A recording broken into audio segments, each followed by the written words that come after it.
Meanwhile, President Trump is raising major ethics questions this morning after he hosted a private dinner last night with the highest paying customers of his cryptocurrency. Attendees were among the top 220 holders of the Trump coin, that meme coin. The average participant spent $1.8 million to be at this dinner, according to the blockchain analyst firm Nansen. Now, Senator Chris Murphy of Connecticut called it, quote, the biggest corruption scandal in the history of the White House. In response to all this, White House Press Secretary Caroline Leavitt is denying any conflicts of interest, saying Trump attended this dinner in his personal capacity. Joining us now, Democratic Congressman Robert Garcia of California. Congressman Garcia, thanks so much for joining us. Your reaction to this crypto dinner at one of the president's golf properties last night? I mean, complete and total corruption on the president's part and on the part of his family. It's a joke to say that it's in his personal capacity when the White House is owned by the American people and the public and the taxpayers. That's who the White House actually represents. And let's look at what just happened. I mean, first, just early that morning, we had Donald Trump and his allies do the largest single wealth transfer from working class families and middle class families to the top 1% and billionaires in this country in that massive tax plan that passed the House. That very plan is going to cut Medicaid by 13 million. 13 million people across this country are going to lose their health care because of that tax plan.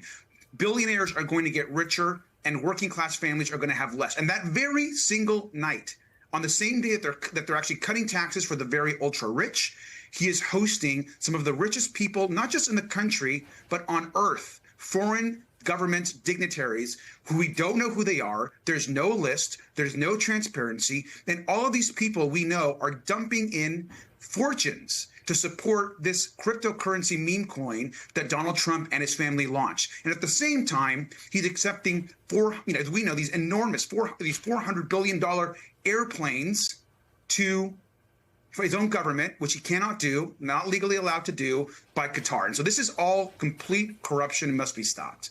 And I want to come back to where you went with this, which is this massive tax cut and spending bill in the House that was passed yesterday. Let's talk about what your party plans to do about it. Rahm Emanuel, former White House chief of staff to President Obama, writes this in the Washington Post, quote, we can't chase every shiny bauble. We need to laser focus on points that will deliver strategic value.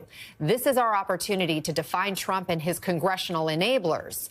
In this situation, less is more. Democrats don't need to produce a whole budget plan. Do you agree? Look, I think this is very clearly what this moment is about. Our party is about families over billionaires. And the Republican Party is focused on everything they can do to transfer wealth from middle-class families to the billionaires and large corporations in this country. And we're going to have over 13 million people lose their health care. Millions more are going to lose food assistance because Republicans are more interested in enriching the very rich in this country than actually supporting working people. And look at the promises already broken. Donald Trump came into office saying that he was going to lower the cost of goods and prices. The opposite is true. The cost of goods are going up. His tariff policy is chaos, and we know prices will continue to go up. And so I think us focusing on this is incredibly important because this is what actually the American people are going to see. And it is cruel and inhumane that we are willing to take and rip away the health care of people in this country so that the billionaires can be richer and more wealthier. And that is exactly what Donald Trump is doing. I hear you sharpening the message there, Congressman. The Congressional Budget Office, to your point, says this bill will cause 8 million people to lose their health insurance by 2034 because of those Medicaid changes. So if your party regains power, though, don't you need a concrete plan to get their coverage back?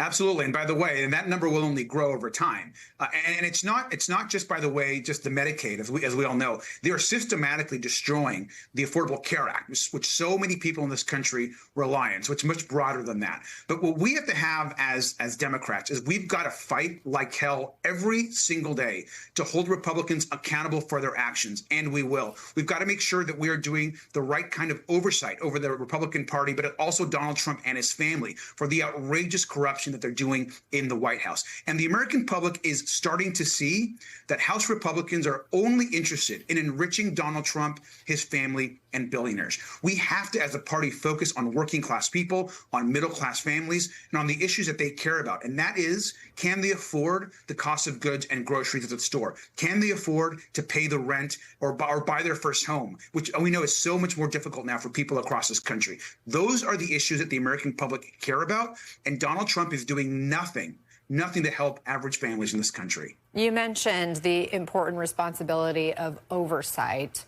Sadly, we lost one of your colleagues this week, Gerry Conley, who stepped down from his role as ranking member on the Oversight Committee earlier this year. I know you serve on that committee. Would you be interested in that leadership role? Look, I think right now, obviously, I just want to say that Gerry Conley was an incredible leader of our Oversight Committee, and I think we actually just lost him, which is an incredible tragedy for our caucus. And so I think right now all of our focus is on him and his family, and our prayers go out to his family and the people that he represented.